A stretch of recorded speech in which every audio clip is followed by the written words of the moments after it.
Selamat siang Bu Uun. Selamat siang Bu Reta. Apa kabarnya hari ini Bu Uun? Alhamdulillah baik Bu Reta. Bagaimana kabarnya Bu Reta hari ini?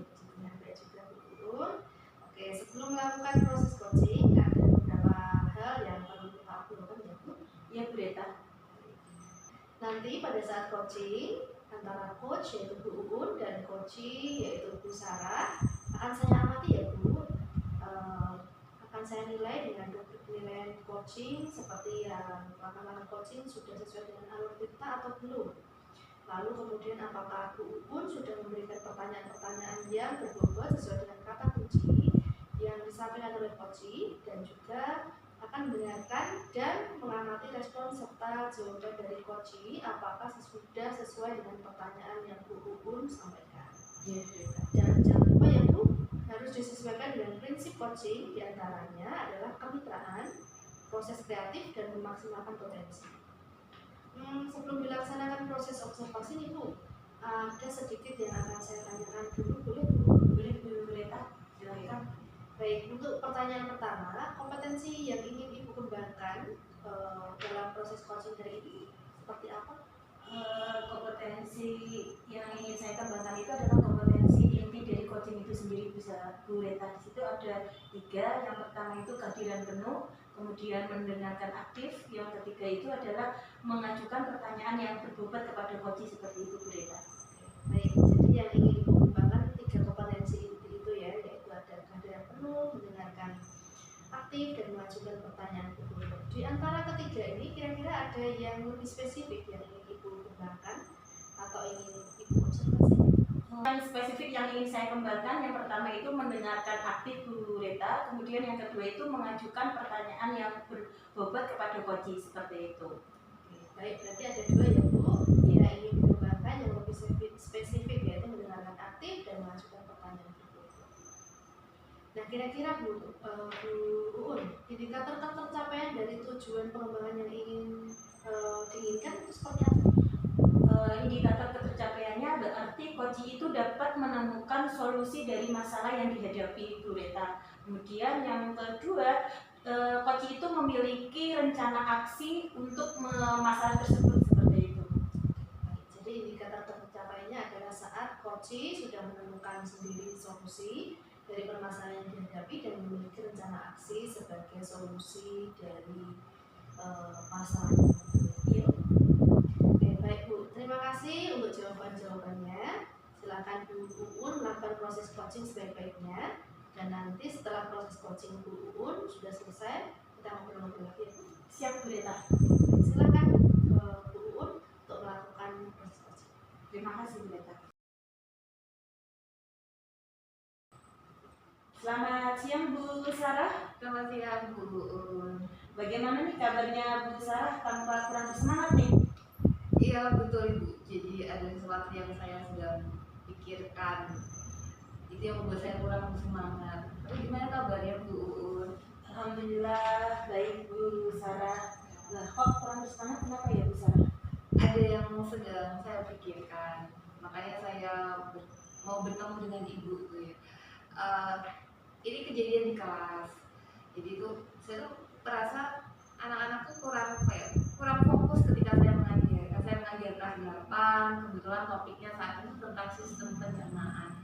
Nah, anak-anak tuh kurang fokus, terus juga kurang antusias ketika mengikuti pembelajaran saya gitu Ibu. Itu bikin saya tidak terlalu semangat. Oh begitu ya, jadi murid-murid Bu Sarah itu kurang bersemangat, kurang fokus, kurang antusias dalam mengikuti pembelajaran yang Bu Sarah ya? Iya betul. Oke Bu Sarah, karena waktu kita ngobrol itu pendek, mungkin hanya 10-15 menit, Bu Sarah ingin mendapatkan apa nih dari obrolan kita? Iya Bu, sebenarnya ketika anak-anak tadi yang tidak fokus, tidak bersemangat, ya akibatnya sebenarnya nilai-nilai mereka di saat formatif itu tidak sebagus yang saya harapkan. Jadi itu saya berharap dari obrolan ini tuh saya bisa menemukan solusi dari permasalahan yang saya hadapi, begitu Ibu. Berarti pertemuan hari ini itu Bu Sarah ingin mencari solusi supaya murid itu fokus, antusias pada pembelajaran yang Bu Sarah lakukan sehingga nilai-nilainya baik ya Bu Sarah, seperti itu. Iya betul Bu, jadi saya berharap anak-anak bisa fokus, bisa antusias, dan pada akhirnya ya nilai mereka juga baik. Oke Bu, gitu ya Bu Sarah ya. Menurut Bu Sarah nih, anak-anak memahami materi, kemudian fokus, antusias, itu yang seperti apa ya? Ya kalau anak-anak fokus itu ya saya berharapnya ya ketika saya menyampaikan sesuatu, mereka tuh bisa tahu apa yang saya sampaikan dan bisa menjawab dengan benar. Ketika saya melakukan aktivitas, mereka tuh melakukan dengan semangat, antusias dan menyelesaikannya itu dengan baik. Dan akhirnya ketika ada penilaian, mereka bisa paham niatnya juga baik. Gitu. Oke, jadi begitu ya. Jadi idealnya itu murid itu harus fokus, antusias seperti yang Bu Sarah jelaskan tadi ya. Iya. Oke, kalau murid-murid ada di level yang tadi bilang ya, rentangnya itu 1 sampai 10, di mana kalau level 1 dia tidak fokus, kemudian tidak antusias, tidak memahami pembelajaran. Kemudian kalau yang di level 10 dia memahami, fokus dan antusias.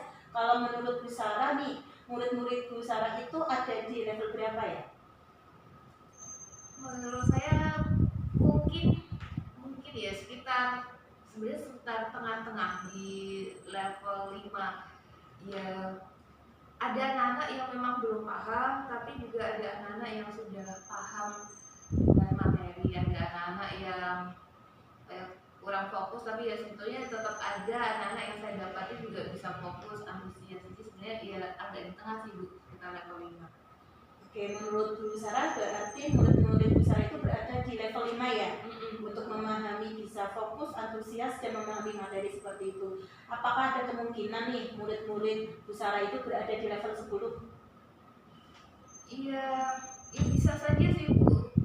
Dinaikkan ke level 10 ya bisa, walaupun kok ya mungkin ya bisa, tapi butuh perjuangan tuh, butuh usaha.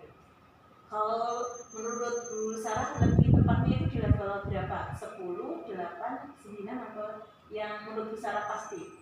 8. Oh, 8-nya. Jadi menurut Bu Sarah itu berarti untuk fokus dan antusiasnya dan memahami itu di level 8 ya? Iya. Menurut Bu Sarah nih, apa yang bisa Bu Sarah lakukan untuk menaikkan atau membantu murid-murid Bu Sarah sehingga dia bisa fokus, antusias dan memahami materi pelajaran yang Bu Sarah sampaikan? Supaya bisa lebih fokus. Iya, tadi tuh sebetulnya waktu Ibu bertanya level itu ya saya terpikir ya mungkin selama ini saya hanya fokus ke anak-anak yang levelnya bawah gitu ya. Tapi ketika Ibu tanya, oh iya, saya mulai berpikir bahwa di kelas itu kan beda-beda juga kemampuannya, dan ada anak yang juga kemampuannya lebih. Karena itu saya ingat, oh iya, harusnya ada pembelajaran diferensiasi gitu ya Bu.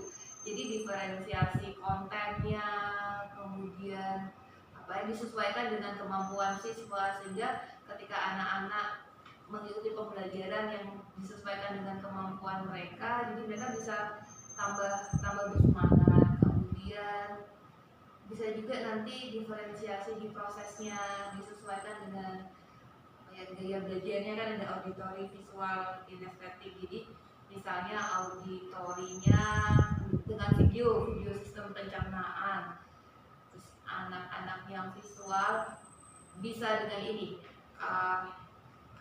visual tuh bisa juga dengan video atau komik. Ya kebetulan saya jadi ingat ada komik tentang sistem pencernaan, komik Doraemon, siapa tahu anak-anak yang visual tertarik. Kemudian anak-anak yang kinestetik bisa dengan model sistem pencernaan alat peraga gitu, jadi mereka lebih tertarik.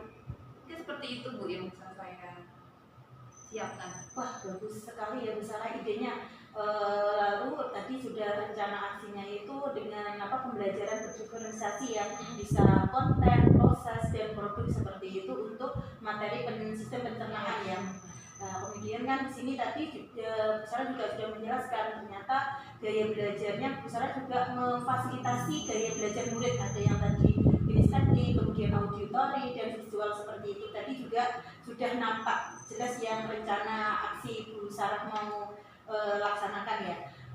Menurut Bu Sarah nih, apa ukuran keberhasilan rencana aksi Bu Sarah ini?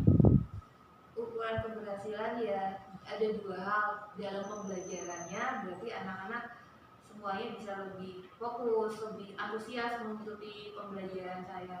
Kemudian juga ukuran yang kedua lebih ke nilai di akhir, nilai akhirnya jadi lebih baik lagi, begitu Ibu. Ukuran keberhasilannya tadi sudah ini ya, anak-anak itu bisa hasil akhirnya itu bagus nilainya seperti itu ya. Menurut Bu Sarah, ada kendala dalam menerapkan rencana aksi dari Bu Sarah ini? Apakah ada kendala seperti itu?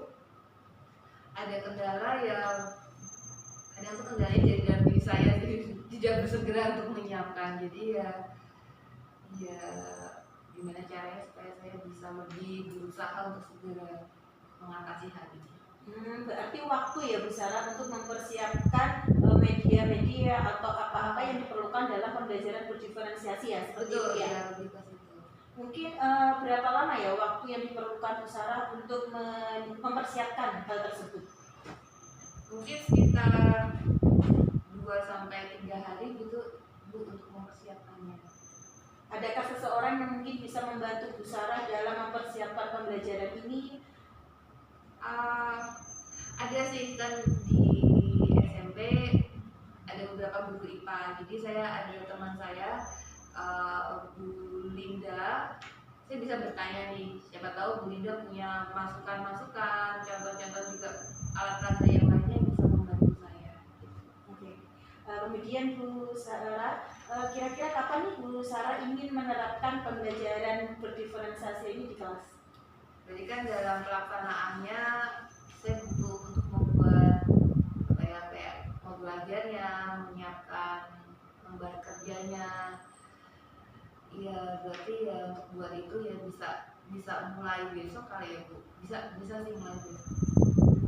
Baiklah Bu. Oke, baik Bu Uun, tadi sudah melaksanakan proses coaching dengan Bu Sarah ya. Apakah sudah berjalan dengan lancar? Alhamdulillah sudah berjalan dengan lancar Bu Reta. Nah, setelah melakukan observasi, ada beberapa hal yang mau saya tanyakan. Baik Bu Reta, silahkan. Pertanyaan pertama, apa saja yang sudah Ibu dapatkan pada saat coaching terkait dengan indikator tercapai yang diinginkan?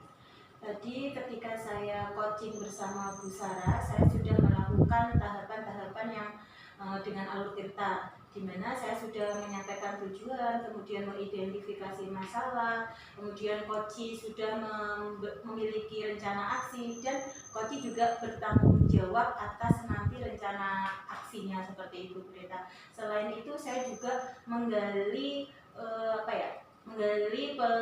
pengetahuan untuk mencari solusi, sehingga coach itu dapat menemukan solusinya dengan pertanyaan-pertanyaan yang berbobot seperti itu. Oke, baik. Jadi Bu sudah berhasil ya melakukan coaching dengan alur tirta. Sesuai dengan yang tadi saya amati, ada beberapa catatan ya Bu. Tadi Bu Uun sudah berhasil menyampaikan sesuai dengan alur tirta, yaitu sudah menanyakan tujuan kepada coach, mengidentifikasi permasalahan dari coach, kemudian Bu Uun sudah mengarahkan coach untuk melakukan rencana aksi, kemudian Bu Uun sudah mengarahkan coach untuk berhasil menumbuhkan rasa tanggung jawab dalam diri coach agar rencana aksi yang dilakukan dapat berjalan dengan baik. Saya tadi juga sudah mendengar percakapan Bu Uun dengan coach. Ibu sudah fokus dan hadir penuh. Bu Uun sudah mendengarkan aktif dan Ibu sudah memberikan pertanyaan-pertanyaan yang berbobot sesuai dengan kata kunci yang disampaikan oleh coach. Untuk kedepannya nih Bu Uun, kompetensi yang ingin dikembangkan ke depannya setelah melakukan proses coaching hari ini apa? Kompetensi yang ingin saya kembangkan lebih jauh yaitu memahami tentang coaching, kegiatan coaching dengan alur tirta. Dan nanti kalau misalkan saya sudah paham, saya ingin menerapkannya itu ke dalam proses pembelajaran saya di kelas. Kemudian juga saya akan berkolaborasi di sekolah seperti itu, Bu Reta. Baik, luar biasa sekali Bu Uun. Semoga kedepannya lebih baik dan sukses selalu. Terima kasih Bu Uun sudah meluangkan waktunya pada hari ini untuk proses coaching dengan alur tirta. Saya akhiri ya Bu, dan terima kasih untuk kesempatannya. Selamat siang.